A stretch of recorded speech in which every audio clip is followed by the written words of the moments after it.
Hello everyone, welcome to English is Easy with DG, a platform for the learners of English. I am Devendra Goswami. I am back again with a new lesson and today's topic is Degree of Comparison Part 9. In this video, we are going to learn how to transfer or how to convert sentences from superlative degree to comparative and positive degree type 2.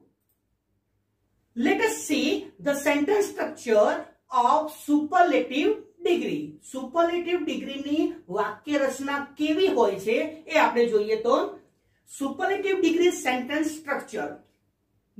સૌથી પહેલા name of person or thing એટલે કે વ્યક્તિ અથવા વસ્તુનું નામ જે કંઈ આપેલું હોય વ્યક્તિનું નામ આપેલું તો વ્યક્તિનું નામ વસ્તુનું નામ આપેલું હોય તો વસ્તુનું નામ વ્યક્તિનું અથવા વસ્તુનું નામ પ્લસ વર્બ એટલે કે ક્રિયાપદ પ્લસ one of the આવું આપણે લખવાનું છે one of the plus form of adjective in superlative degree વિશેષણનું સુપરલેટિવ ડિગ્રીનું સ્વરૂપ અથવા તો રૂપ plus plural name of the group in which comparison is made બહુવચનનો સમૂહનું નામ કોઈ પણ બહુવચનનો સમૂહ હોય કે જેની અંદર આપણે કમ્પેરિઝન તુલના કરવાની છે એકવાર ફરીથી રિપીટ કરીએ તો name of the person or thing plus verb plus one of the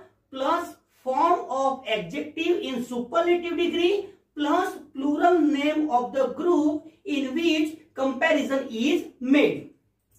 Example જોઈએ એટલે ખ્યાલ આવે tree એ શું છે name of person or thing તો અહીંયા વસ્તુનું નામ છે is એ શું છે verb પછી આપણે લખવાનું હતું one of the તો અહીંયા લખ્યું છે one of the પછી superlative degree નું રૂપ એટલે greatest GREATEST greatest great greater greatest તો superlative degree નું રૂપ કયું થાય greatest એ શું છે form of adjective in superlative degree પછી શું મૂકવાનું છે gifts from the god A gifts from the god એ શું છે plural name of the group in which comparison is made તો વાક્ય કેવી રીતે બનશે આખું tree is one of the greatest gifts from the god આ સુપરલેટિવ ડિગ્રીનું વાક્ય કહેવાય હવે આપણે કમ્પેરેટિવ ડિગ્રીની વાક્યની રચના કેવી હોય છે એ જોઈએ તો comparative degree sentence structure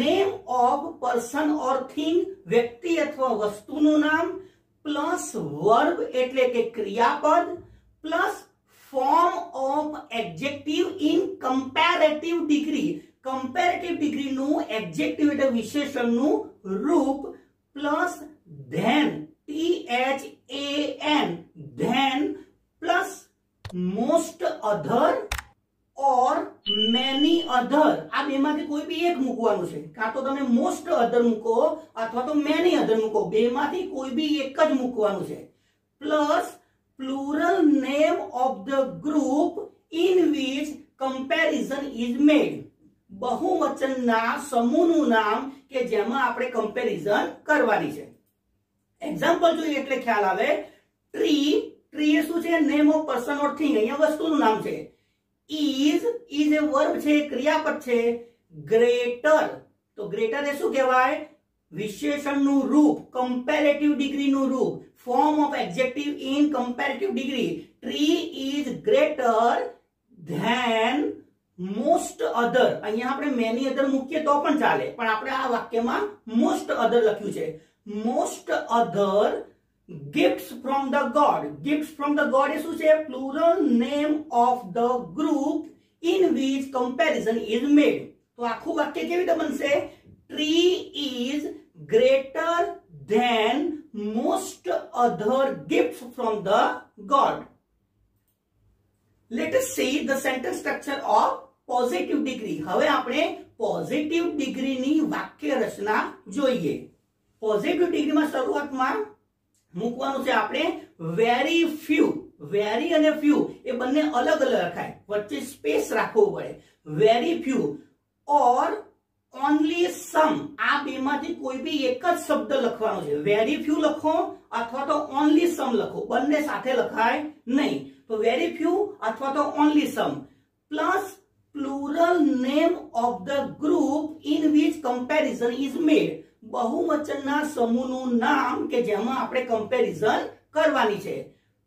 plus plural verb, બહુવચનનું ક્રિયાપદ, plus SO so, plus base form of adjective और एडवर्ब, विशेषण के क्रिया विशेषण आपने जे आपेलू होय एनु बेस फॉर्म એટલે મૂળ સ્વરૂપ, એને કોઈ પણ પ્રકારના પ્રત્યય er કે est કે કંઈ જ લાગે નહીં, જેવું હોય એવું ને એવું બેઝ ફોર્મ એટલે કે મૂળ સ્વરૂપ મૂકવાનું છે. Plus as as, plus name of person और थिंग, व्यक्ति अथवा वस्तुનું નામ. આ રીતે પોઝિટિવ ડિગ્રીની વાક્ય રચના બને છે. એનું એક્ઝામ્પલ જોઈએ તો વેરી ફ્યુ, પછી લખ્યું છે આપણે ગિફ્ટ્સ ફ્રોમ ધ ગોડ. તો ગિફ્ટ્સ ફ્રોમ ધ ગોડ એ શું છે?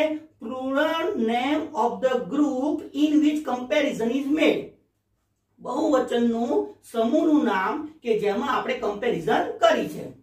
પછી લખ્યું છે આપણે આર. આર એ શું છે? પ્લુરલ વર્બ, બહુવચનનું ક્રિયાપદ. સો, પછી સો લખવાનું એટલે સો લખ્યું છે ગ્રેટ. તો ગ્રેટ એ શું છે? Base form of adjective.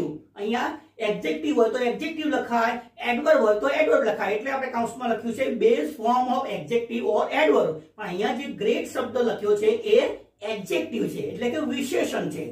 પછી શું લખવાનું છે? એઝ, પછી ટ્રી. ટ્રી એ શું છે? Name of person or thing, અહીંયા વસ્તુનું નામ છે. હવે આખું આપણે વાક્ય વાંચીએ તો કેવી રીતે વાક્ય બને? Very few gifts from the God are so great as tree. Very few gifts from the God are so great as tree. આ રીતે પોઝિટિવ ડિગ્રીની વાક્ય રચના બને છે. હવે આપણે કેટલાક એક્ઝામ્પલ જોઈએ. Let us say some examples. Example number 1, computer is one of the best inventions of science. આ કઈ ડિગ્રી છે? સુપરલેટિવ ડિગ્રી છે. કેવી રીતે ખબર પડે? એક તો વન ઓફ ધ આવ્યું અને બીજું શું આવ્યું? બેસ્ટ. Good, better, best. તો બેસ્ટ એ સુપરલેટિવ ડિગ્રીનું રૂપ છે, એટલા માટે આ વાક્ય આપણને આપ્યું છે એ સુપરલેટિવ ડિગ્રીનું કહેવાય. હવે આ વાક્યને આપણે કમ્પેરેટિવ ડિગ્રીમાં ફેરવવાનું છે. તો શું બનશે?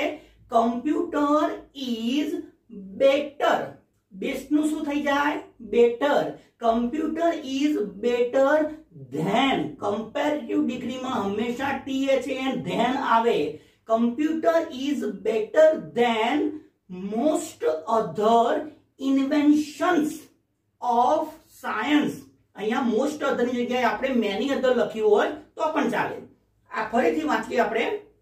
Computer is better than most other inventions of science. આ કઈ ડિગ્રીનું વાક્ય કહેવાય? કમ્પેરેટિવ ડિગ્રીનું વાક્ય કહેવાય. હવે આ જ વાક્યને આપણે પોઝિટિવ ડિગ્રીમાં ફેરવવાનું છે. તો પોઝિટિવ ડિગ્રીમાં શું થશે? આપણે બે શબ્દો શરૂઆતમાં મૂકવાના હતા, કોઈ બી એક, બેમાંથી કોઈ બી એક. વેરી ફ્યુ અથવા તો ઓનલી સમ. અહીંયા આપણે વેરી ફ્યુ મૂક્યું છે. Very few inventions of science are so good as computer. અહીંયા ગુડ થઈ ગયું કારણ કે ગુડ એ પોઝિટિવ ડિગ્રીનું રૂપ છે. Good, better, best. એટલે વાક્ય બન્યું very few inventions of science are so good as computer. આને કહેવાય પોઝિટિવ ડિગ્રીનું sentence. One more example. Harsh is one of the most intelligent pupils in our school. હવે આ કઈ ડિગ્રીનું વાક્ય છે? સુપરલેટિવ ડિગ્રીનું વાક્ય છે. કેવી રીતે ખબર પડે? એક તો વન ઓફ ધ આવ્યું અને બીજું શું આવ્યું? Most intelligent. આપણે આગળના વિડીયોમાં જોયેલું જ છે કે અમુક એડજેક્ટિવ એવા હોય છે જેને ER કે EST લાગતું નથી, એવા એડજેક્ટિવને કમ્પેરેટિવ ડિગ્રીમાં મોર લાગે અને જ્યારે સુપરલેટિવ ડિગ્રીમાં મોસ્ટ લાગે. તો એ મારા આગળના વિડીયોમાં મેં સમજાવેલું છે. તો અહીંયા કમ્પેરેટિવ ડિગ્રી નથી પણ શરૂઆતમાં કઈ ડિગ્રી છે? Superlative degree. અને એટલા માટે મોરના બદલે શું લાગ્યું છે? Most. Harsh is one of the most intelligent pupils in our school. આ સુપરલેટિવ ડિગ્રી છે. હવે આ વાક્યને, આ સુપરલેટિવ ડિગ્રીના વાક્યને આપણે કમ્પેરેટિવ ડિગ્રીમાં ફેરવવાનું છે. તો શું લખાશે? સૌથી પહેલા હર્ષ ઇઝ મોર. મોસ્ટ નું તો શું થઈ જાય? મોર. કમ્પેરેટિવ ડિગ્રીમાં Harsh is more intelligent than. Comparative ડિગ્રીમાં હંમેશા ધેન આવે. ફરીથી આપણે યાદ કરીએ એટલા માટે. Harsh is more intelligent than most other pupils in our school. અહીંયા most other ની જગ્યાએ many other લખ્યું હોય તો પણ સાચું જ કહેવાય. બંનેમાંથી કોઈ બી એક લખી શકાય. એકવાર ફરીથી વાંચીએ. Harsh is more intelligent than most other pupils in our school. આને કહેવાય કમ્પેરેટિવ ડિગ્રીનું સેન્ટેન્સ. હવે આ વાક્યને આપણે, આ સેન્ટેન્સને આપણે પોઝિટિવ ડિગ્રીમાં ફેરવીએ તો ઓન્લી સમ અથવા તો વેરી ફ્યુ પણ મૂકી શકાય. Only some pupils in our school are so intelligent as Harsh. એકવાર ફરીથી વાંચીએ. Only some pupils in our school are so intelligent as Harsh. આને કહેવાય positive degree નું વાક્ય. So this brings me to the end of this lesson. I hope you have enjoyed it. If you find this lesson interesting, please like and share without fail. And for more such videos on English grammar, subscribe my channel right now.